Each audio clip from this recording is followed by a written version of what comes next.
મહુવા શહેરના શ્રી ગૌમંડળ દ્વારા શ્રીમદ ભાગવત કથાનું સુંદર અને ધાર્મિક આયોજન શ્રી રાધેશ્યામ મંદિર ખાતે કરવામાં આવ્યું છે. કથા શ્રવણ દરમિયાન વિવિધ પાવનકારી પ્રસંગોનું ભવ્ય અને સુંદર રીતે ઉજવણી થનાર છે. તો કથા શ્રવણનો લાભ લેવા મહુવા નગરજનો અને ધર્મપ્રિય લોકોને આમંત્રણ આપવામાં આવી રહ્યું છે. મહુવા શહેરમાં શ્રી ગૌમંડળ દ્વારા શ્રીમદ ભાગવત કથાનું સુંદર આયોજન શ્રી રાધેશ્યામ મંદિર ખાતે કરવામાં આવ્યું છે. યોજાનાર શ્રીમદ ભાગવત કથાની આજે પોથી યાત્રાનું ભવ્ય આયોજન શ્રી સોમનાથ મહાદેવના મંદિરેથી નીકળી કથા સ્થળ એટલે કે શ્રી રાધેશ્યામ મંદિર ખાતે પહોંચી હતી.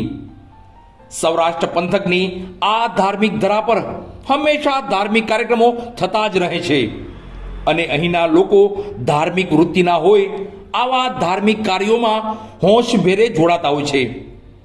ત્યારે મહુવા શહેરના ખૂબ જ પ્રાચીન મંદિર એવા શ્રી સોમનાથ મહાદેવના મંદિરે વર્ષોથી ચાલતા શ્રી ગૌમંડળના મહિલાઓ દ્વારા શ્રીમદ ભાગવત કથાનું સુંદર અને ધાર્મિક આયોજન કરવામાં આવ્યું છે.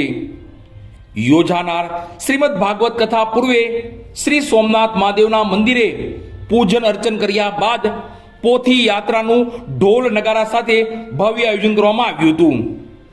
આ પોથી યાત્રામાં શ્રી ગૌમંડળની બહેનો અને ભાઈઓ મોટી સંખ્યામાં જોડાયા હતા.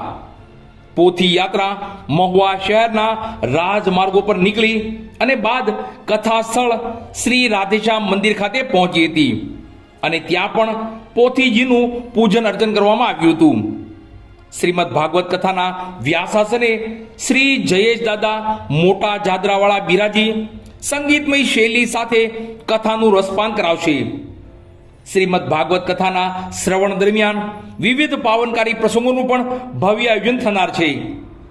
શ્રીમદ ભાગવત કથાનો પ્રારંભ તારીખ 3/5/2026 રવિવારે થયો તો કથા વિરામ તારીખ 9/5/2026 શનિવારના રોજ થશે. કથા શ્રવણનો સમય સવારે 9:30 થી 12:30 કલાક અને સાંજના 3:30 થી 6:30 સુધીનો રહેશે. શ્રીમદ ભાગવત કથાનું શ્રવણ કરવા શ્રી ગૌમંડળ દ્વારા સૌ મહુવાના નગરજનો અને ધર્મપ્રિય લોકોને આમંત્રણ આપવામાં આવે છે.